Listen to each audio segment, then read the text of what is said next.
Hospital, for that generous introduction. It is a pleasure to join you this morning at your Martin Luther King Day celebration. On Monday, our nation will mark the 29th observance of Dr. King's birthday as a national holiday. The day stands as a monument of the accomplishments of Dr. King. It's been suggested that I speak about two things today. Give you a little bit of background about myself, which should take about a second, and a little bit about a topic that is near and dear to my heart, and it should be to yours as well.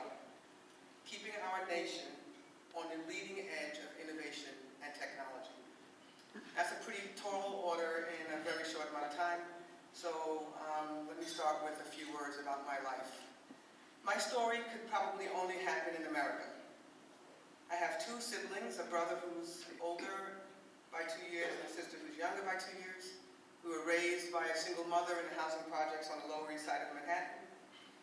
That was in the 1960s. President Kennedy was killed by the time I was 5 years old, and Martin Luther King was gone before I was a teenager. Despite all of that, maybe in a strange way because of it, there was optimism in the air. The times, as they say, were changing, and we felt that at that point anything was possible. We didn't have much materially. When people say that they grew up poor, they always say, I grew up poor, I had to walk a long way. We actually were really poor.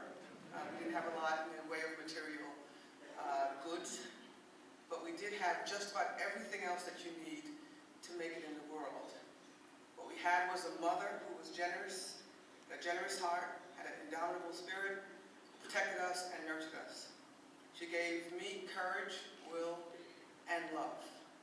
I can still hear her tell me over and over again, Max, my middle name is Maxine, Max, where you are is not who you are.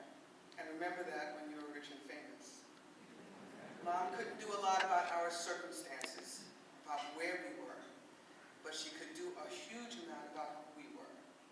And what she did was taught my brother, my sister, and I to be good people, to work really hard, and to expect a whole lot from ourselves. So like so many others, my mom saw education was the way up and out, and she insisted that we take school seriously. My mother's highest income in a year was $4,400. She died when she was 49 years old. The most she made was $4,400. And I went to parochial school from the time I was in first grade till I went to college, and it cost $65 a month to send me to school. $650 a year of her $4,400 was spent sending me to school. I knew that she was working hard to do this, so we took it really, really hard. The good news was, seriously, the good news was that I was a pretty good student. I liked it a lot. I spent a lot of time at it and became pretty good at it. I spent endless hours in the library. This was before Google, when I got to high school, before any internet searches. You had to actually go to the library and look at books. And I tried to figure out what could I study in school that would make the most money after 4 years of college. Because even though she only made $4,400 a year, college was not an option for us. It was a must-do. And I realized then, by looking at these books, that if you became a chemical engineer, you could make the most money after 4 years of college. So I said, that's it, I'll be a chemical engineer. So I went off and started to study that. I went to NYU Poly and hated it. Hated chemical engineering. And instead of just walking away from the whole kit and caboodle, I actually switched my major to mechanical engineering. And I loved it. And the rest, as they say, is history. It led to a summer internship at one of the greatest companies in the world, Xerox Corporation. And I've been there from that time until now. So that, as they say in a nutshell, is my story. And I'll come back a little bit later to make a larger point about it. But for now, here is what I take from it as we celebrate Dr. King. A generation ago, my story was unimaginable. Most people thought I had 3 strikes against me. I was poor, so class. I was a woman, so gender. And I was black, so race. Yet in the span of my life, the unimaginable has become accepted, and soon I'm